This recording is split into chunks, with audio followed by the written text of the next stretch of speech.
'Cause this is my legacy.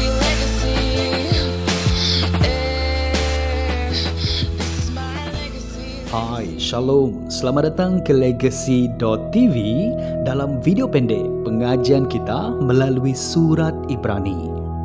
Apakah keunikan anak Allah? Nah, persoalan ini dijawab dalam Ibrani bab yang pertama daripada ayat kedua hingga ayat ketiga. Saya bacakan melalui AVB Alkitab versi Borneo. Tetapi pada akhir zaman ini, Allah telah berfirman kepada kita melalui anaknya, yang telah dijadikannya pewaris kepada segala-galanya. Melalui anaknya itu, Allah telah mencipta alam semesta. Anak itu adalah sinar gemilang kemuliaan Allah dan gambaran sempurna kewujudannya. Dia memelihara segala-galanya dengan kekuasaan firman-Nya. Setelah menghapuskan dosa kita melalui dirinya sendiri, Dia duduk di sebelah kanan yang maha mulia yang bertakhta di syurga. Ini firman Tuhan.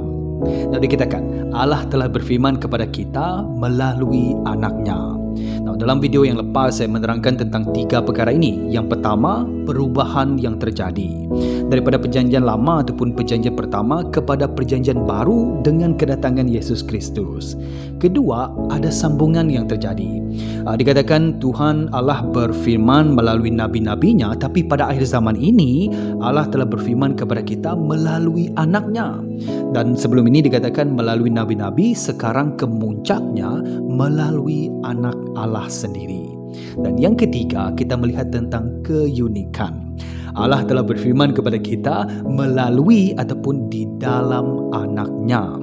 Dipendekkan cerita begini, apabila anak Allah berfirman ataupun apabila Yesus berfirman, Allah sendiri yang berfirman. Jadi kalau kamu belum lagi menonton video yang lepas, saya sarankan kamu tonton. Nah, dalam video ini saya ingin menerangkan kepada kita tentang 3 perkara kenapa anak Allah ini unik.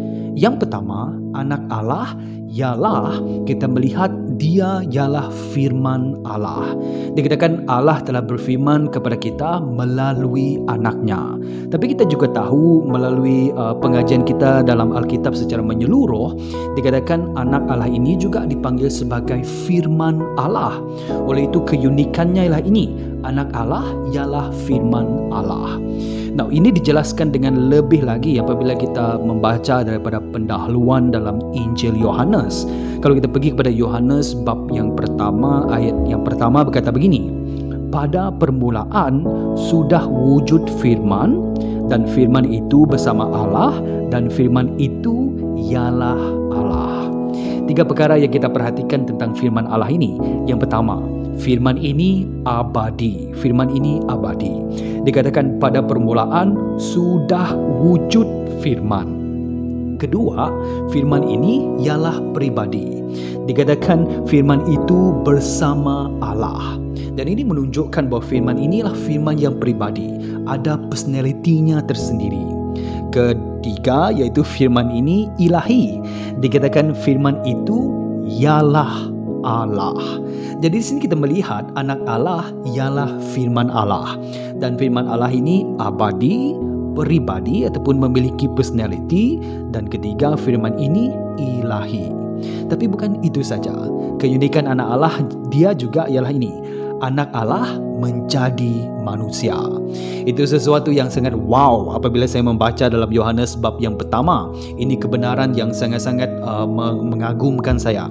Dikatakan apabila kita membaca Yohanes bab yang pertama sampai ayat yang pertama hingga ayat ke-13, kemudian dalam ayat yang ke-14 berkata begini, firman itu menjadi manusia dan hidup dalam kalangan kita.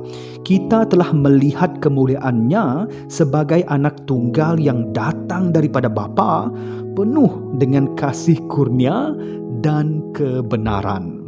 Ternyata firman ini menjadi manusia yang dikatakan sebagai anak tunggal yang datang daripada Bapa ataupun the one and only son of the Father.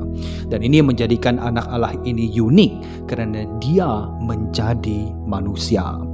Yang ketiga, kita melihat keunikannya ialah ini, anak Allah dipanggil sebagai Dia yang Esa. Sekali lagi kita pergi kepada Yohanes bab yang pertama. Kita terus membaca daripada ayat ke-18, dikatakan begini, tiada siapa pernah melihat Allah melainkan Dia yang Esa yang ada di pangkuan Bapa telah menyerahkannya. Istilah untuk Dia yang Esa ini, kalau kamu baca menurut konteks, ianya merujuk kepada firman Allah itu, ianya merujuk kepada anak Allah, ianya merujuk kepada Yesus Kristus. Jadi istilah ini diberikan kepada anak Allah, Dia yang Esa. Dan ini juga kadang-kadang diterjemahkan sebagai anak tunggal Allah yang satu-satunya. Dan ini tidak merujuk dari segi biologi. Allah Bapa tidak melahirkan anak Allah.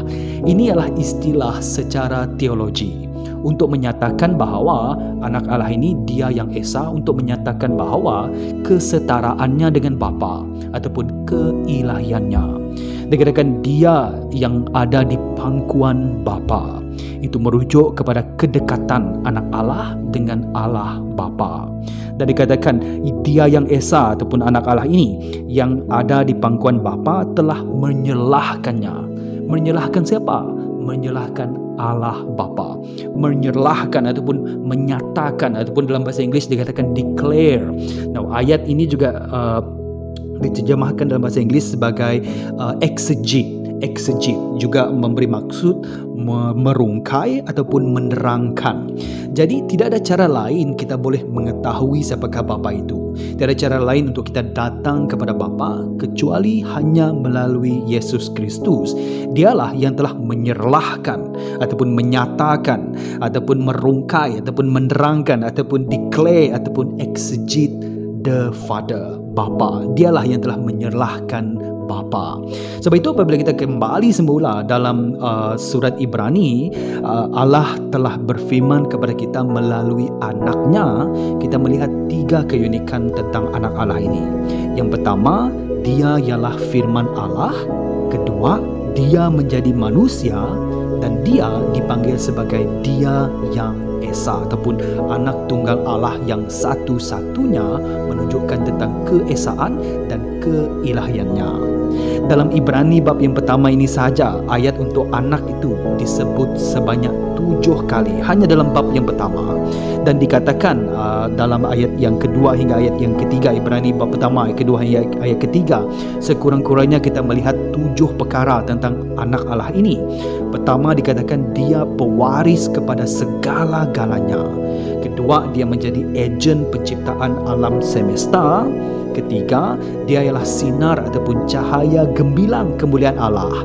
Keempat, Dialah gambaran sempurna kewujudan Allah.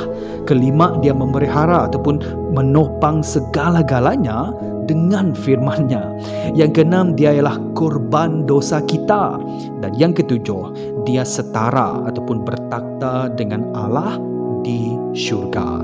Dan setiap 7 perkara ini kita akan perhatikan satu persatu dalam video yang akan datang. Nah, semua ini untuk menerangkan kepada kita tentang keunikan anak Allah, keistimewaan anak Allah, kemuliaan dan juga kebesarannya. Dipendekkan cerita, ayat yang sesuai ini sebenarnya dalam bahasa Inggeris tapi dijadikan dalam bahasa Indonesia, iaitu ayat supremasi. Supremasi Yesus anak Allah itu diserlahkan di dalam Ibrani bab yang pertama, ayat kedua hingga ayat ketiga, malah keseluruhan dalam surat Ibrani. Dan itulah yang kita akan perhatikan. Dan ini yang menjadikan anak Allah ini unik, sempurna, istimewa, mulia, besar dan juga supremasi. Can't wait. Mari kita perhatikan satu persatu dalam video yang akan datang. Shalom.